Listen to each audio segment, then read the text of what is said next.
Bold and beautiful spoilers. Daphne reveals she's a Forrester, stuns Steffy before Paris' departure. At Forrester Creations, a small but elegant farewell gathering was held in the design office.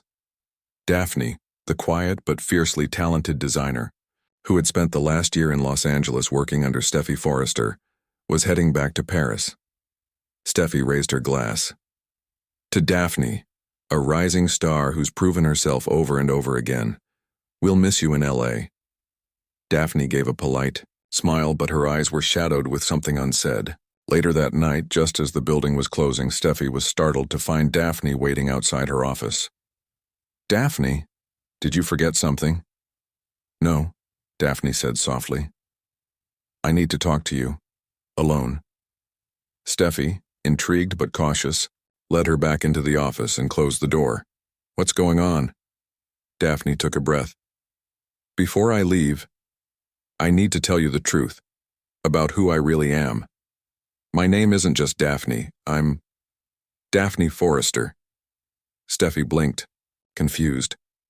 "What are you talking about?" "I'm your cousin." Silence.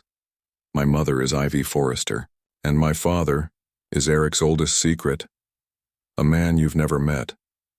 I was raised in Europe away from all this, but after Ivy disappeared from the company and the family, she sent me to LA with a purpose, to understand the Forrester world, and to decide if I wanted to claim my place in it." Daphne pulled out a weathered envelope. Inside were letters from Ivy Forrester, written years ago. She had grown disillusioned after her failed relationships and betrayals at Forrester Creations. When she returned to Australia, she chose to raise Daphne in private, without the Forrester name attached. "She didn't want me used," Daphne said. "Not by Eric, not by Quinn, not by anyone. She didn't even tell you I existed." Steffy was stunned. "Why now?" "Because now I know who I am, and I know what I want." "You've been here for months," Steffy said, pacing, "and you never said a word. Not when we shared stories about Ivy. Not when Eric offered you a spotlight collection." "I needed to earn it on my own," Daphne said. "I didn't want people to say I only succeeded because I'm a Forrester." "But you are." "I'm not asking for anything. I'm not staying to stake a claim, I'm just telling you. Because if anything ever happens, I want at least one person here to know who I really am." That night, Steffy struggled with the news. She watched old photo albums of the family, Ivy, Hope, Wyatt, even Ailey. So many lives disrupted by family secrets. Was Daphne another consequence? Steffy called Ridge, but didn't tell him the full truth, only that she had questions about Ivy's past. Ridge brushed her off. Whatever Ivy did or didn't do, that chapter's closed. But Steffy knew better. Nothing stays buried forever in this family. Daphne left behind a journal, one she claimed belonged to Eric, passed to her secretly through Ivy. Inside were personal thoughts, guilt about how Ivy was treated, regret about his first wife's death, and vague mentions of a lost daughter that Quinn was never supposed to know about. If true, it changed everything. Steffy read the final entry. "She will never know how much I miss her, but I couldn't risk the scandal. I only hope she forgives me one day."